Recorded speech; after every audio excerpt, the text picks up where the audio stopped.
నమస్కారం. G3 news వార్తలకు స్వాగతం. ముందుగా వార్తల్లోని ముఖ్యాంశాలు. ఏనుగు సంరక్షణలో ప్రజల భాగస్వామ్యం అవసరమన్న పవన్ కళ్యాణ్. ఏనుగుల సంరక్షణకు ప్రజా ఉద్యమంగా మార్చాలన్న పవన్ కళ్యాణ్. మనిషి ఏనుగు ఘర్షణ నివారణకు ప్రత్యేక చర్యలు. వన్యప్రాణుల రక్షణ అందరి బాధ్యత.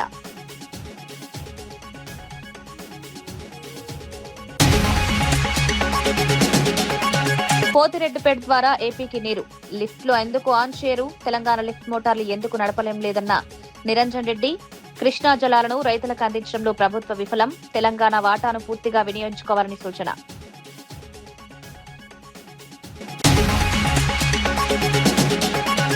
ఫోటోలో నన్ను అవమానించారు, ఇదేం సాడిజమన్న జగన్. గ్రిల్ బయట నిలబెట్టి ఫోటో తీశారన్న జగన్ ఫైర్. పైనుంచి ఆదేశాలు వచ్చాయన్న సూపరింటెండెంట్ మాటలపై ఆగ్రహం. అధికారం శాశ్వతం కాదని చంద్రబాబుకు వార్నింగ్.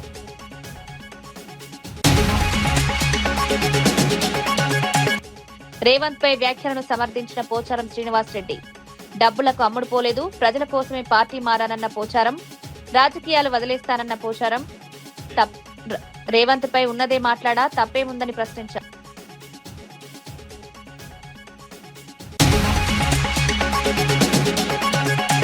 తెలంగాణలో బీజేపీ అధికారమే లక్ష్యమన్న కిషన్ రెడ్డి. రాబోయే 2.5 ఏళ్లు కీలకమన్న కిషన్. అధికారం కోసం అప్పటి నుంచే క్షేత్రస్థాయిలోకి బీజేపీ. తెలంగాణలో బీజేపీని అధికారంలోకి తీసుకొస్తామని. ఏనుగుల సంరక్షణకు రాష్ట్ర ప్రభుత్వం అత్యంత ప్రాధాన్యమిస్తోందని ఆంధ్రప్రదేశ్ ఉప ముఖ్యమంత్రి పవన్ కళ్యాణ్ తెలిపారు. విశాఖలో జరిగిన ప్రపంచ ఏనుగుల దినోత్సవ కార్యక్రమంలో కేంద్ర మంత్రి కీర్తివర్ధన్ సింగ్ తో కలిసి ఆయన పాల్గొన్నారు. ఏనుగులు భారతదేశ ప్రకృతి వారసత్వం, జీవ వైవిధ్యానికి ప్రతీకలని పేర్కొన్నారు. వన్యప్రాణుల సంరక్షణలో ప్రజలు కూడా చురుకుగా భాగస్వాములు కావాలని పిలుపునిచ్చారు. ఆంధ్రప్రదేశ్లో ప్రస్తుతం సుమారు 132 నుంచి 142 అడవి ఏనుగులు ఉన్నట్లు అంచనా ఉందన్నారు.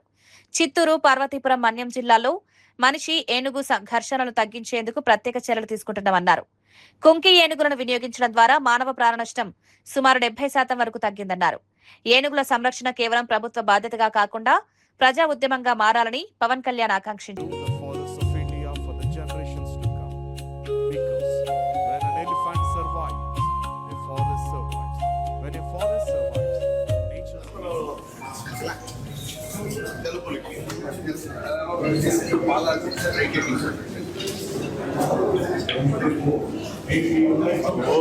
మనం చేసిన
I now request everyone to kindly be seated in your respective positions. Sound better, Namma.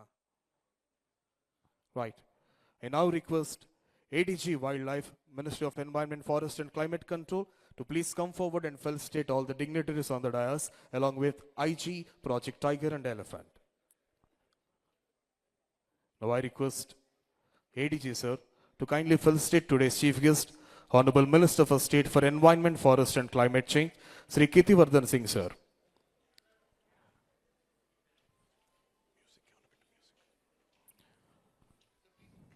Kithivardhan Garu is being felicitated by ADG sir. And now I request ADG sir to kindly felicitate Honorable Deputy Chief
Ladies and gentlemen, I now invite the Additional Director General of Forests Wildlife, MOEF and CC, Sri Ram. YS Jaganmohan Reddy ముఖ్యమంత్రి చంద్రబాబుపై తీవ్ర స్థాయిలో మండిపడ్డారు. అందరినీ లోపల కూర్చోబట్టి photo తీస్తే తనను మాత్రం గ్రిల్ బయట నిలబెట్టి ఫోటో తీశారని ఆరోపించారు. ఇదేంటని సూపరింటెండెంట్ ను అడిగితే పైనుంచి ఆదేశాలు వచ్చాయని చెప్పారని పేర్కొన్నారు. తన పట్ల ఇలాంటి వ్యవహారం ఎందుకు చేశారో ప్రభుత్వం సమాధానం చెప్పాలని డిమాండ్ చేశారు. రాజకీయంగా విభేదాలు ఉన్నప్పటికీ వ్యక్తిగతంగా అవమానించే విధంగా వ్యవహరించడం సరికాదన్నారు. ప్రజాస్వామ్యంలో ప్రతిపక్ష నాయకులకు గౌరవం ఉండాలని పేర్కొన్నారు. తనను అవమానించేందుకు ఉద్దేశపూర్వకంగానే ఈ విధంగా వ్యవహరించారని జగన్ ఆరోపించారు. అధికారంలో ఉన్నవారు తీసుకునే ప్రతి నిర్ణయానికి భవిష్యత్తులో పరిణామాలుంటాయని హెచ్చరించారు. ఈ రోజు వేస్తున్న విత్తనం రేపు పెద్ద చెట్టుగా మారుతుందని చంద్రబాబును ఉద్దేశించి వ్యాఖ్యానించారు. అధికారాన్ని శాశ్వతంగా ఎవరు అనుభవించవరని అన్నారు. నన్ను అవమానించాలని ఇలా సేడిజం చూడు ఎలా ఉందో, సేడిస్టిక్ మెంటాలిటీ చంద్రబాబు నాయుడు గారికి ఎలా ఉంటుందని చెప్పడానికి చెప్తా ఉన్నా. నన్ను గ్రిల్ బయట నిలబెట్టించి గ్రిల్ బయటనే ఫోటో ఇలా తీస్తున్నారు. నేను అడిగినా ఇది మామూలుగా అందరికీ ఇదే మాదిరిగానే తీస్తారా అని. ఎందుకనంటే మా ప్రభుత్వ హయాంలో రిఫార్మ్స్ తీసుకొచ్చినాం. పీపుల్ ఫ్రెండ్లీ పోలీస్ స్టేషన్ ఏర్పాటు చేసినాం. పోలీస్ స్టేషన్కి ఎవడైనా వచ్చినా కంప్లైంట్ ఇవ్వడానికైనా కానీ ఇంకొకటికైనా కూడా కూర్చోబెట్టి కర్టసీ ఎక్స్టెండ్ చేసి చిక్కటి చిరునవ్వుతోనే కంప్లైంట్ తీసుకునే వ్యవస్థను మేము తీసుకొచ్చినాం. పీపుల్ ఫ్రెండ్లీ పోలీస్ స్టేషన్ అని మేము తీసుకొస్తే ఇక్కడ అవమానించే కార్యక్రమం. ప్రభుత్వ హయాంలో గ్రూప్ 1 నియామకాల్లో అక్రమాలు జరిగాయని ఆరోపిస్తూ వైఎస్ జగన్మోహన్ రెడ్డి ఎమ్మెల్యే పదవికి రాజీనామా చేయాలని SAP chairman Ravi Naidu demand చేశారు. గ్రూప్ 1 నియామకాలపై సిట్ దర్యాప్తులో కీలక అంశాలు వెలుగులోకొచ్చాయని పేర్కొన్నారు. కొంతమంది అభ్యర్థులకు అనుకూలంగా మార్కులు కేటాయించారని ఆరోపించారు. సుమారు 48,442 ఓఎంఆర్ షీట్లలో మార్పులు జరిగినట్లు సిట్ దర్యాప్తులో తేలిందని ఆరోపించారు. గ్రూప్ 1 నియామకాల్లో కోట్ల రూపాయలు చేతులు మారాయని విమర్శించారు. ఈ ఆరోపణలపై అప్పటి ప్రభుత్వ పెద్దలు సమాధానం చెప్పాలని డిమాండ్ చేశారు. ఒక వ్యక్తి ఇంటర్మీడియట్ లో 4 సార్లు ఫెయిల్ అప్పటికీ ఆర్డీఓగా ఎలా ఎంపికయ్యారంటూ రవినాయుడు ప్రశ్నించారు. గ్రూప్ 1 వ్యవహారం నుంచి ప్రజల దృష్టిని మళ్లించేందుకే డిఎస్సీ నియామకాలపై విమర్శలు చేస్తున్నారని ఆయన ఆరోపించారు. అసలు దొంగ ఆయనే. నిన్న ఏదైతే సిట్ రిపోర్ట్ ఉందో దాన్ని చూసిన తర్వాత స్పష్టంగా అర్థమైంది డిఎస్సీ ఎందుకు ఇంత రాద్ధాంతం చేశారంటే గత ప్రభుత్వంలో ఆయన హయాంలో ఆయన ఏపీపీఎస్సీని కుంభకోణంగా మార్చేసి ఏదైతే గ్రూప్ 1 ఆఫీసర్స్ ఆర్డీఓలు, ఎంపీడీఓలు, ఎక్సైజ్ ఏదైతే డిపార్ట్మెంట్కి సంబంధించిన ఈ రాష్ట్రంలో కీలకమైన అధికారుల నియామకాన్ని ఆయన ఏ విధంగా చేశారనేది బయట పడిపోతుందన్న ఉద్దేశంతోనే ఈ డిఎస్సీ ఇష్యూని తెర మీద తెచ్చారు అనేది నిన్నటితో తెల్లం అయిపోయింది.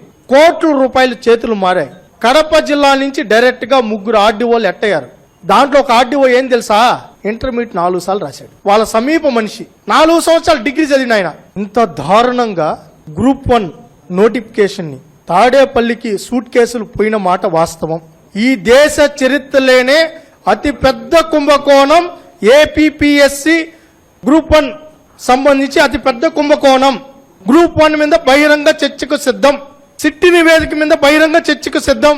జగన్మోహన్ రెడ్డి రాజీనామా చేయాలి. 1,50,000 మంది నిరుద్యోగుల గొంతు కోసిన జగన్మోహన్ రెడ్డి గారు రాజీనామా చేయాలి. దాదాపు 30 ఏళ్లుగా రైతు బజార్లో కూరగాయలు సాగు చేసి విక్రయిస్తున్న రైతులు ఆందోళనకు దిగారు. నిజమైన రైతులను పక్కన పెట్టి మధ్యవర్తులకు ప్రాధాన్యమిస్తున్నారని ఆరోపించారు. కొంతమంది మధ్యవర్తులు రైతు బజార్ అధికారులతో కుమ్మక్కమై తమకు అనుకూలంగా వ్యవహరిస్తున్నారని రైతులు విమర్శించారు. దీంతో తాము పండించిన కూరగాయలను విక్రయించేందుకు ఇబ్బందులు ఎదురవుతున్నాయన్నారు. వ్యాపారం సరిగా జరగకపోవడంతో కూరగాయలను అమ్ముకోలేక పారబోయాల్సి వస్తోందని, దీంతో భారీగా నష్టపోతున్నామని ఆవేదన వ్యక్తం చేశారు. గతంలో కలెక్టర్లు జారీ చేసిన శాశ్వత గుర్తింపు కార్డులను ప్రస్తుతం అధికారులు గుర్తించడం లేదని రైతులు ఆరోపించారు. తమకు న్యాయం చేయాలని, నిజమైన రైతులకు విక్రయ అవకాశాలు కల్పించాలని డిమాండ్ చేశారు. మరోవైపు రైతు బజార్ ఎస్టేట్ అధికారి స్పందిస్తూ ప్రస్తుతం విలేకరులను లాటరీ విధానం ద్వారా అనుమతిస్తున్నట్లు తెలిపారు. టోకెన్లు వేస్తే అందరికీ వేయాలి, మొత్తానికి వేయాలి. అంతేగాని ఒక 60 మందికి వేసి 100 మందిని ఎందుకు ఆపారు? మొత్తానికి వేయాలి కదా. అది ఫస్ట్ 20 ఏళ్ల నుంచి కూడా మాకే ఆ దిమ్మ కేటాయించారు. కలెక్టర్ ప్రభాకర్ రెడ్డి గారు ఉన్నప్పటి నుంచి, యలమంచిలి నాగేశ్వరరావు గారు కట్టినప్పటి నుంచి కూడా మమ్మల్ని పరిమాణాలు తీసుకొచ్చారు. ఈరోజు దాని మీద దళారులు బతుకుతారు, రైతులు పోవాలంటే కుదరదు కదా. అప్పులతో బాధలతో ఇద్దరు ఆడపిల్లలను పెట్టుకుని నేను వ్యవసాయం దిగింది, ఆ కార్డు ఉందని. ఈ రోజు నాకు అది కూడా తీసేస్తే నా బ్రతికే ఇది కూడా లేదండి. ఎందుకంటే బాగోని మనిషిని పెట్టుకుని ఒక వ్యవసాయం చేస్తున్నానంటే నేను నాకెంతో అసలు 3 రోజుల నుంచి బ్రతకాలన్న ఆశ కూడా ఉండలేదు. మా వారు ఉన్న పరిస్థితికి మేము ఎప్పటికీ హాస్పిటల్ చుట్టూ తిరుగుతూనే ఉంటామండి. ఇటు వ్యవసాయానికి పరిగెడుతున్నామండి, తెచ్చుకుని ఇక్కడ అమ్ముకుంటున్నామండి. మేము ఎవరి నుంచి దళారిగా తెచ్చుకుని అమ్మేవాళ్ళం కాదండి. అయినా సరే మమ్మల్ని ఇలా ఇచ్చేస్తున్నారు. మమ్మల్ని మాత్రం కాపాడండి అండి. కొంతమంది రైతులకి మాత్రమే అది ప్రస్తుతానికి అది టోకెన్ సిస్టమ్ అనేది ఇంప్లిమెంట్ చేయడం జరుగుతుంది. అదేవిధంగా ఈ ఎలంకుదురు లైన్లో ఉండే ఇప్పుడు ఈ రైతులు ఆ లీఫ్ వెజిటబుల్స్ చేపడుతున్న ఆందోళనకారులు కూడా నేను చెప్పడం జరిగింది. 1 వీక్ క్రితమే నేను చెప్పి నేను సడన్ గా అప్పటికప్పుడు అనేది టోకెన్ అనేది చేయడం జరగలేదు. 1 వీక్ క్రితమే చెప్పేసి నెక్స్ట్ వీక్ మీ అందరూ కూడా మిగతా రైతులతో పాటు మీకు కూడా స్టాల్స్ కేటాయింపు అనేది లాటరీ సిస్టమ్ ద్వారా జరుగుతుంది అని చెప్పడం జరిగింది. బీజేపీ ఆర్ఎస్ఎస్ రెండు ఒక్కటేనని కాంగ్రెస్ జాతీయ అధ్యక్షుడు మల్లికార్జున ఖర్గే విమర్శించారు. ఒకరికొకరు సహకరించుకుంటూ మతం పేరుతో ప్రజల మధ్య గొడవలు సృష్టిస్తున్నారని ఆరోపించారు. బీజేపీ ఆర్ఎస్ఎస్ మధ్య ఉన్న సంబంధాలపై ఖర్గే చేసిన వ్యాఖ్యలు రాజకీయ వర్గాల్లో చర్చనీయాంశంగా మారాయి. మతం పేరుతో ప్రజలను విభజించే రాజకీయాలను అడ్డుకోవాల్సిన అవసరం ఉందని ఆయన పిలుపునిచ్చారు. దేశంలో అన్ని మతాలు, వర్గాల ప్రజలు ఐక్యంగా ఉండాలన్నారు. రాజకీయ ప్రయోజనాల కోసం మతాన్ని ఉపయోగించడం ప్రజాస్వామ్యానికి మంచిది కాదని ఖర్గే పేర్కొన్నారు. ప్రజల మధ్య విభేదాలు సృష్టించే ప్రయత్నాలను కాంగ్రెస్ వ్యతిరేకిస్తోందన్నారు. దేశ అభివృద్ధి, సామాజిక ఐక్యత, ప్రజల సంక్షేమం వంటి అంశాలపై రాజకీయ పార్టీలు దృష్టి పెట్టాలని సూచించారు. और आरएसएस के सपोर्ट से ही आज की सरकार आई, लेकिन सत्ता में आने के बाद चंद लोग ये बोलने लगे कि हमको अब आरएसएस की जरूरत नहीं, सिर्फ मोदी की जरूरत है और हम बीजेपी अपने पैर पे खड़ा होके सरकार ला सकती है। यही बीजेपी के लोगों ने कहा, यही नड्डा साहब जब अपने बीजेपी प्रेसिडेंट थे उन्होंने कहा, मेरे शब्द नहीं है। क्यों कहा कि हमको आरएसएस सत्ता में लाई है, ये भ्रम लोगों के अंदर है, उसको निकालने के लिए उन्होंने ये कहा कि हम अपने पैरों पे खड़े हैं, आरएसएस के नहीं। आरएसएस ये कहता था कि हमारे वजह से तुम हो और हम जो कहते हैं वो करना चाहिए। तो एक दूसरे को, ये तो एक ही सिक्के के 2 फेस है, 2 faces of the same coin, और ये उनको मदद करते हैं, वो इनको मदद करते हैं। उससे लोगों में धर्म पे नाम पर डिवाइड कर रहे हैं, यह अच्छा नहीं। ముఖ్యమంత్రి రేవంత్ రెడ్డిపై తాను చేసిన వ్యాఖ్యలను ఫిరాయింపు ఎమ్మెల్యే పోచారం శ్రీనివాస్ రెడ్డి సమర్థించుకున్నారు. రేవంత్ రెడ్డి గురించి ఉన్నదే మాట్లాడారని, అందులో తప్పేముందని ఆయన ప్రశ్నించారు. తాను ప్రజల కోసమే పార్టీ మారానని, డబ్బుల కోసం కాదని స్పష్టం చేశారు.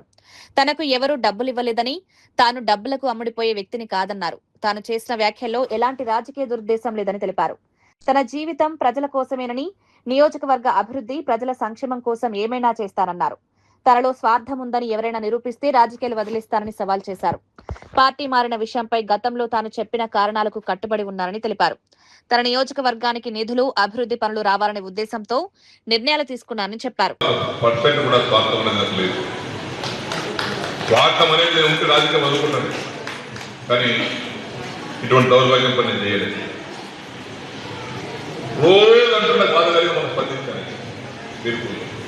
పోచారం శ్రీనివాస్ రెడ్డి ఉక్కిన పోయిండా, ముఖ్యమంత్రి గారికి ఉక్కిన కలిపిండా, ఆయన స్వార్థం ఉంది.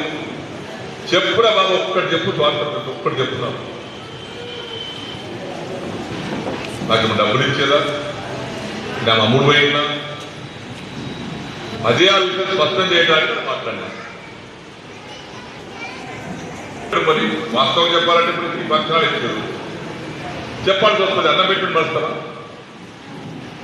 నా పుట్టగతులు ఉండే చేయమని అంటారు. నాకు నేను ఎప్పుడైనా ఎవరికైనా బేమాన్ అన్నప్పుడు నేను కూడా బేమాన్ లెక్క పట్టుకుంటాను.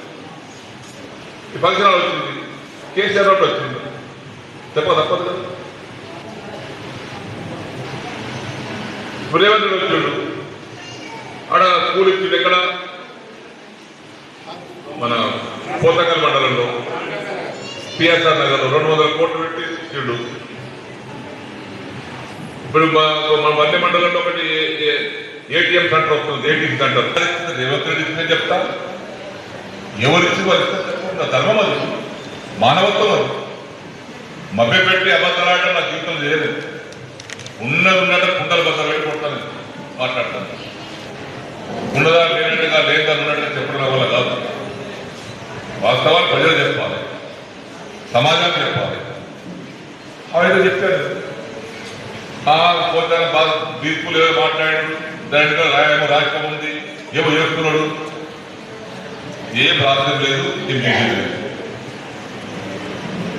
నా పని చేసుకుంటూ పోతాను. నేను పోరాటం చేసి తప్పితే తల వంచుకోరు ఇక్కడ, నేను గుర్తుపెట్టుకోండి. పోరాటం చేసి సాధించుకుంటే తప్పితే నేను తల వంచుకుని రాజకీయ నాయకులు కాదు ఎవరికి కూడా. నా ప్రజల కోసం, నా కాన్ఫిడెన్స్ కోసం ఏమైనా చేస్తాను. వైసీపీ ఎమ్మెల్యే విరూపాక్షితో పాటు ఆయన కుటుంబాన్ని కూటమి ప్రభుత్వం టార్గెట్ చేస్తోందని వైసీపీ అధినేత వైఎస్ జగన్మోహన్ రెడ్డి ఆరోపించారు. ఎమ్మెల్యే కుమారుడు, తమ్ముడు, ఇతర బంధువులను వరుస కేసులు ఇరికించి జైలుకు పంపారని విమర్శించారు. ఇప్పటి వరకు మొత్తం 38 మందిని రిమాండ్కు తరలించారని ఆరోపించారు. రాజకీయ కక్షతోనే ప్రభుత్వం కేసులు నమోదు చేస్తోందని జగన్ మండిపడ్డారు. ప్రజా సమస్యలపై పోరాడుతున్న వైసీపీ నాయకులను భయపెట్టేందుకు కేసులు, అరెస్టులను ఉపయోగిస్తున్నారని విమర్శించారు. ఎమ్మెల్యే విరూపాక్షి కుటుంబంపై ప్రభుత్వం వ్యవహరిస్తున్న తీరును ప్రజలు గమనిస్తున్నారన్నారు. రాజకీయ ప్రత్యర్థులను ఎదుర్కోవాల్సింది రాజకీయంగా కానీ కేసుల ద్వారా కాదని పేర్కొన్నారు. ప్రజాస్వామ్యంలో భిన్నాభిప్రాయాలకు అవకాశం ఉండాలని, ప్రతిపక్ష నేతలు, కార్యకర్తలపై కక్ష సాధింపు చర్యలు సరికాదన్నారు. చంద్రబాబు నాయుడు గారికి ఎలా ఉంటుందని చెప్పడానికి చెప్తా ఉన్నా. నన్ను గ్రిల్ బయట నిలబెట్టించి గ్రిల్ బయటనే ఫోటో ఇలా తీస్తున్నారు. నేను అడిగినా, ఇది మామూలుగా అందరికీ ఇదే మాదిరిగానే తీస్తారా అని. ఎందుకనంటే మా ప్రభుత్వ హయాంలో రిఫార్మ్స్ తీసుకొచ్చినాం. పీపుల్ ఫ్రెండ్లీ పోలీస్ స్టేషన్ ఏర్పాటు చేసినాం. పోలీస్ స్టేషన్కి ఎవడైనా వచ్చినా కంప్లైంట్ ఇవ్వడానికైనా కానీ ఇంకొకటికైనా కూడా కూర్చోబెట్టి కర్టసీ ఎక్స్టెండ్ చేసి చిక్కటి చిరునవ్వుతోనే కంప్లైంట్ తీసుకునే వ్యవస్థను మేము తీసుకొచ్చినాం. పీపుల్ ఫ్రెండ్లీ పోలీస్ స్టేషన్ అని మేము తీసుకొస్తే ఇక్కడ అవమానించే కార్యక్రమం ఎవరికి మాదిరిగా చేయరంట. నేను అడిగిన సూపరింటెండెంట్ను ఏమన్నా అందరికీ ఇదే మాదిరిగానే చేస్తారా అని. లేదు సార్, అందరినీ మామూలుగా అయితే కూర్చోబెడతాము, మీరు కాబట్టి నిలబెట్టించి మాదిరిగా చేయాలా అని చెప్పి ఆదేశాలు వచ్చినాయి సార్ అంటాడు. ఏమి సేడిజం అంటే ఇది. నేను చంద్రబాబు నాయుడు చెప్తా ఉన్నా, రేపు పొద్దున ఎల్లకాలం మీ ప్రభుత్వమే ఉండదు చంద్రబాబు అని చెప్పి గట్టిగా చెప్తా ఉన్నా. ఏదైతే మీరు ఇస్తున్నారో ఇవే రేపు పొద్దున పనులు అవుతాయి. ఏదైతే తప్పుడు సాంప్రదాయాన్ని మీరు మొదలెడతా ఉన్నారో ఇవే రేపు పొద్దున రెండింతలై మీకు చుట్టుకుంటాయని చెప్పి చంద్రబాబు నాయుడు గారికి గట్టిగా వార్నింగ్ ఇస్తూ ఇవాళ చెప్తా ఉన్నాను. చూస్తా 2 ఏళ్ళు అయిపోయింది. కళ్ళు మూసుకొని కళ్ళు తెరిచేసరికి మరో 3 ఏళ్ళు కూడా అయిపోతుంది. దాని తర్వాత మాత్రం ఇదే చంద్రబాబు నాయుడు గారికి చెప్తా ఉన్నా, వెన్నుపోటు పార్టీకి నాయకుడిగా ఉన్న చంద్రబాబు నాయుడు గారికి చెప్తా ఉన్నా, ఈ మాదిరిగా తప్పుడు కార్యక్రమాలు ఏదైతే చేస్తా ఉన్నావో, తప్పుడు విత్తనాలు నాటుతా ఉన్నారు. ఈ విత్తనాలు రేపు పొద్దున చెట్లు అవుతాయి. ఒక తప్పుడు వ్యవస్థను మీరు క్రియేట్ చేస్తున్నారు. మానుకోకపోతే ఇవి మీకు చుట్టుకుంటాయి, రెండింతలయ్యి అని చెప్పి చంద్రబాబు నాయుడు గారికి గట్టిగా వార్నింగ్ ఇచ్చి మళ్ళీ చెప్తా ఉన్నా. తెలంగాణలో బీజేపీని అధికారంలోకి తీసుకురావడమే తమ ప్రధాన లక్ష్యమని కేంద్ర మంత్రి కిషన్ రెడ్డి తెలిపారు. ఢిల్లీలో ఎంపీల సమావేశం అనంతరం మీడియాతో మాట్లాడిన ఆయన కీలక వ్యాఖ్యలు చేశారు. రాబోయే 2.5 ఏళ్ల పాటు ఇదే పట్టుదలతో పార్టీ ముందుకు సాగుతుందన్నారు. రాష్ట్రంలో పార్టీ బలోపేతానికి ప్రత్యేక కార్యాచరణ ప్రణాళిక రూపొందిస్తున్నామని వెల్లడించారు. కేంద్ర ప్రభుత్వ పథకాలు, ప్రజా సమస్యలు, రాష్ట్ర రాజకీయ పరిస్థితులపై పార్టీ శ్రేణులు మరింత దృష్టి పెట్టాలని సూచించారు. తెలంగాణలో బీజేపీకి ప్రజల్లో ఆదరణ పెరుగుతోందని పేర్కొన్నారు. రాబోయే ఎన్నికలను దృష్టిలో పెట్టుకుని ఇప్పటి నుంచే క్షేత్రస్థాయిలో పార్టీని బలోపేతం చేయాలని నిర్ణయించినట్లు తెలిపారు. పార్టీ నాయకులు, కార్యకర్తలు సమన్వయంతో పనిచేసేలా కార్యాచరణ రూపొందిస్తామన్నారు. కేంద్రంలో నరేంద్ర మోదీ నాయకత్వంలోని ప్రభుత్వం అమలు చేస్తున్న అభివృద్ధి కార్యక్రమాలను ప్రజల్లోకి విస్తృతంగా తీసుకువెళ్లాలని సూచించారు. విద్యుత్ ఉత్పత్తి అవుతా ఉన్నది కాబట్టి విద్యుత్ అందరికీ తక్కువ ధరలో అందుబాటులోకి రావాలనే ఉద్దేశంతో 2018 నుంచి భారత ప్రభుత్వం పవర్ జనరేషన్ కంపెనీలకు, థర్మల్ కంపెనీలకు రేటు పెంచకుండా 2018లో ఉన్నటువంటి రేటే ఈరోజు అమలు చేస్తూ ఉన్నాం. 2018 తర్వాత ఈ రోజు వరకు మరి కోల్ ఉత్పత్తికి సంబంధించి అనేక ఖర్చులు పెరిగినప్పటికీ కూడా, అనేక రకాల కార్మికుల సంబంధించినటువంటి వేతనాలు పెరిగాయి, అనేక రకాల పన్నులు పెరిగాయి. అయినప్పటికీ కూడా ఇన్పుట్ కాస్ట్ పెరిగినప్పటికీ కూడా మరి తక్కువ ధరలో విద్యుత్ ప్రజలకు అందుబాటులో ఉండాలనే ఉద్దేశంతో మేము కోల్ రేటు పెంచడం లేదు. అదేవిధంగా ఈరోజు స్టీల్ కూడా తక్కువ ధరలో ఉండాలనే ఉద్దేశంతో ఐరన్ ఓర్ పైన కూడా మేము పన్నులు పెంచడం లేదు. అదేవిధంగా సిమెంట్ పైన కూడా అదేవిధంగా చూస్తూ ఉన్నాం. కొన్ని రాష్ట్రాలు తమ రాజకీయమైన లేక తమ ఆర్థికపరమైన అవసరాల కోసము రేట్లు పెంచుతున్నటువంటి పరిస్థితుల్లో ఆ రాష్ట్రాలలో మరి ఇన్వెస్ట్మెంట్ తగ్గుతాయి, ఉన్న పరిశ్రమలు తరలి వెళ్తాయి. కాబట్టి అన్ని రాష్ట్రాలను కూడా కలిసి ఒకే దృక్పథంతో చూడాలనేటువంటి దృక్పథంతో ఈరోజు బిల్లు పాస్ చేయడం జరిగింది. ఈ బిల్లు ద్వారా ఏ రాష్ట్రానికి కానీ ఏ రకమైనటువంటి ఇబ్బంది ఉండదు. ఏ రాష్ట్రానికి సంబంధించినటువంటి మినరల్ ల్యాండ్స్ పైన కానీ మినరల్స్ మీద కానీ కేంద్ర ప్రభుత్వం పెత్తనం ఉండదు. ఇప్పటికే మరి అన్ని రాష్ట్రాలు కూడా సమానమైనటువంటి పద్ధతిలో ఈ యొక్క మేజర్ మినరల్ సంబంధించినటువంటి చట్టం మాత్రం మీరు చేయడం జరిగింది. సుమారు 50 రకాల మైనర్ మినరల్స్ ఏవైతున్నాయో దానిపైన ఏ రకమైనటువంటి నంద్యాల జిల్లాలో మాజీ మంత్రి సింగిరెడ్డి నిరంజన్ రెడ్డి పర్యటన ఉద్రిక్తంగా మారింది. పోతిరెడ్డిపారు రెగ్యులేటర్ ను సందర్శించేందుకు ఆయనతో పాటు బీఆర్ఎస్ నాయకులు భారీగా తరలి వెళ్లారు. సుమారు 126 వాహనాల్లో బీఆర్ఎస్ నేతలు బయలుదేరగా జూపాడు బంగ్లా నేషనల్ హైవే వద్ద పోలీసులు వారిని అడ్డుకున్నారు. దీంతో బీఆర్ఎస్ నాయకులు, పోలీసుల మధ్య వాగ్వాదం చోటు చేసుకుంది. పోతిరెడ్డిపాడు రెగ్యులేటర్ వద్ద నీటి వినియోగంపై వాస్తవ పరిస్థితులను పరిశీలించేందుకు తాము వెళ్తున్నామని బీఆర్ఎస్ నేతలు తెలిపారు. తమను ఎందుకు అడ్డుకుంటున్నారంటూ పోలీసులను ప్రశ్నించారు. మరోవైపు శాంతి భద్రతల పరిరక్షణలో భాగంగానే అనుమతి లేని భారీ పర్యటనను అడ్డుకుంటున్నట్లు పోలీసులు పేర్కొన్నారు. ఈ క్రమంలో అక్కడ కొంతసేపు ఉద్రిక్త పరిస్థితులు నెలకొన్నాయి. ఆంధ్ర రాయలసీమకి మాకేమో తెలంగాణలో ఉమ్మడి పాలమూరు జిల్లాలో అట్టడుగున 802 మీటర్ల అడుగున అక్కడ పంపులు ఉన్నాయి. అక్కడ పంపులు ఆన్ చేస్తే నీళ్లు మాకు బయటకు వస్తాయి. మాకు ఉండేదే ఆపరేషనల్ పంపులు 3, కలవకుర్తి లిఫ్ట్ ఇరిగేషన్ కింద ఉండేటువంటి పంపులు పనిచేసేవి 3, 5 ఉంటే పనిచేసేవి 3. ఆ 3 పంపులు రోజు ఎత్తిపోస్తే కూడా 0.2 TMC పరిమాణం మాత్రమే నీళ్లు వస్తాయి. అంటే 5 రోజులు 6 రోజులు ఎత్తిపోస్తే తప్ప 1 TMC రాదు మాకు. ఇలా నీళ్ల పంచాయతీ ఏం లేదు. తెలంగాణ ప్రభుత్వం యొక్క ఘోరమైనటువంటి వైఫల్యాన్ని ఎత్తి చూపడం కోసమే మేము ఇటువైపు వచ్చినాం. ఒకే రిజర్వాయర్ మీద, శ్రీశైలం మీద ఉండేటువంటి సిస్టమ్స్ లో రోజుకు 5 నుంచి 10 TMCలు తీసుకోగలిగేటువంటి పరిమాణంలో యువతల ఆంధ్రప్రదేశ్ ప్రభుత్వం నీళ్లు వాడుతూ ఉంది. మరి వర్షాకాలంలో ఇప్పుడు వర్షాలు లేవు, ఎల్లినో ప్రభావం ఉంది. ఇది తెలంగాణకు వర్తిస్తుంది, ఆంధ్రాకు వర్తిస్తుంది వర్షం లేనటువంటిది. 802 మీటర్ల అడుగులో ఉండేటువంటి కలవకుర్తి పంపులను ఆన్ చేయడానికే ఆపసోపాలు పడింది తెలంగాణ ప్రభుత్వం. 10 సార్లు మేము ఒత్తిడి పెట్టి, రైతాంగం తరఫున ఒత్తిడి పెట్టి, రైతులంతా ఒత్తిడి పెడితే కళ్యాణ లక్ష్మి, షాదీ ముబారక్ పథకాలను నిలిపివేసే కుట్ర జరుగుతోందని బీఎస్పీ నేత ఆర్ఎస్ ప్రవీణ్ కుమార్ ఆరోపించారు. ఈ అంశంపై కోర్టు ప్రభుత్వం కౌంటర్ దాఖలు చేసేందుకు 1 రోజుల సమయం ఇచ్చినా ఇప్పటి వరకు ఎందుకు స్పందించలేదని ప్రశ్నించారు. జూలై 8వ తేదీ నుంచి కేసు విచారణ 4 సార్లు వాయిదా పడినా ప్రభుత్వం కౌంటర్ దాఖలు చేయకపోవడం వెనుక కారణమేంటని నిలదీశారు. కళ్యాణ్ లక్ష్మి, షాదీ ముబారక్ పథకాలను నోడల్ ఏజెన్సీగా మంత్రి పొన్నం ప్రభాకర్ ఉన్నారని తెలిపారు. తాము ప్రభుత్వాన్ని ప్రశ్నిస్తే తాడు బొంగరం లేని వాళ్లమంటూ విమర్శలు చేస్తున్నారని, మరిప్పుడు పొన్నం ప్రభాకర్ మాటలకు ఇతర సంక్షేమ శాఖ మంత్రులకు తాడు బొంగరం ఉందా అని ప్రశ్నించారు.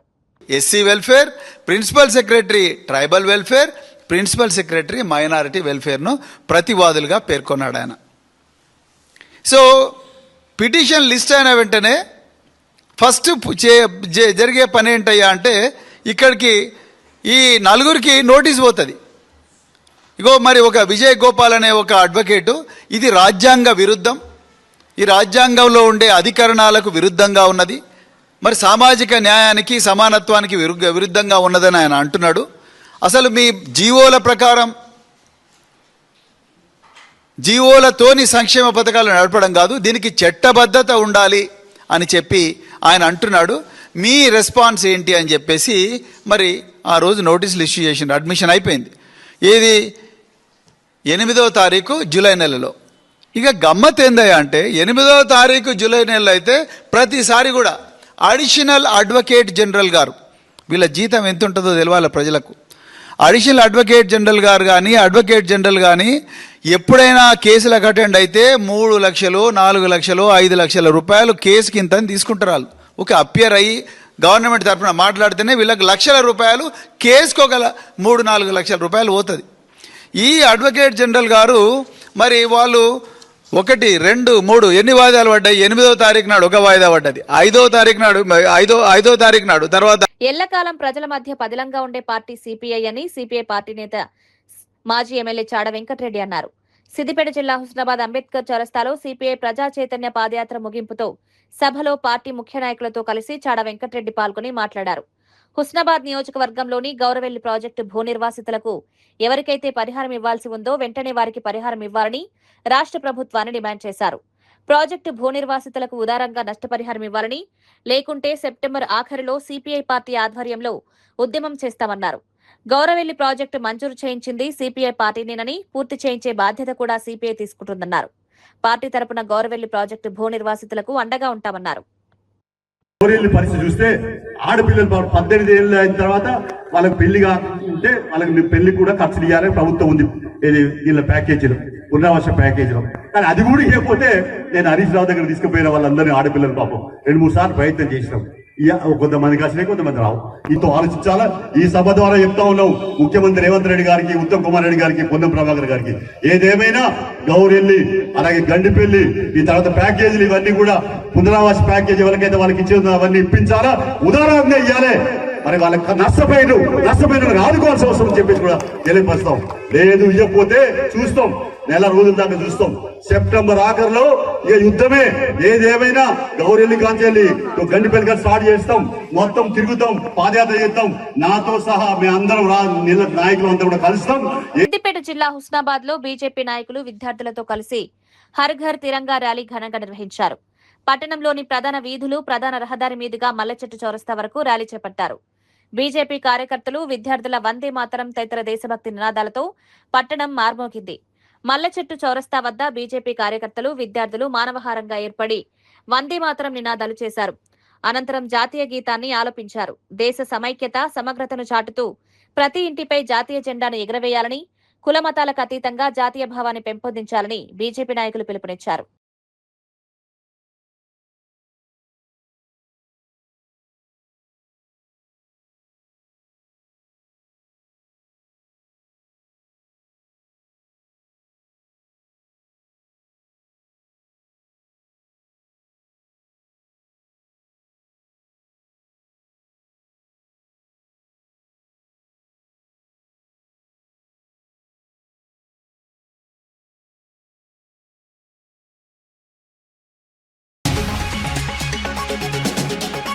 ఏనుగు సంరక్షణలో ప్రజల భాగస్వామ్యం అవసరమన్న పవన్ కళ్యాణ్, ఏనుగుల సంరక్షణకు ప్రజా ఉద్యమంగా మార్చాలన్న పవన్ కళ్యాణ్, మనిషి ఏనుగు ఘర్షణ నివారణకు ప్రత్యేక చర్యలు, వన్యప్రాణుల రక్షణ అందరి బాధ్యత.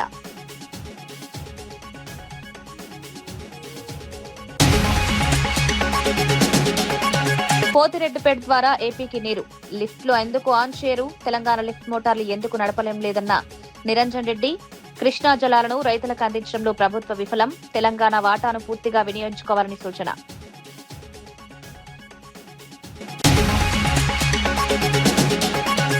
ఫోటోలో నన్ను అవమానించారు, ఇదేం సాడిజమన్న జగన్, గ్రిల్ బయట నిలబెట్టి ఫోటో తీశారన్న జగన్ ఫైర్, పైనుంచి ఆదేశాలు వచ్చాయన్న సూపరింటెండెంట్ మాటలపై ఆగ్రహం, అధికారం శాశ్వతం కాదని చంద్రబాబుకు వార్నింగ్.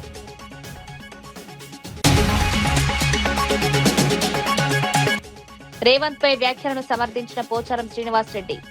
డబ్బులకు అమ్ముడుపోలేదు, ప్రజల కోసమే పార్టీ మారానన్న పోచారం. రాజకీయాలు వదిలేస్తానన్న పోచారం. రేవంత్ పై ఉన్నదే మాట్లాడా, తప్పేముందని ప్రశ్నించారు.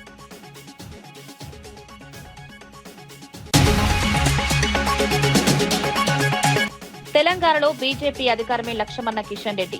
రాబోయే 2.5 ఏళ్లు కీలకమన్న కిషన్. అధికారం కోసం అప్పటి నుంచే క్షేత్రస్థాయిలోకి బీజేపీ. తెలంగాణలో బీజేపీని అధికారంలోకి తీసుకొస్తామని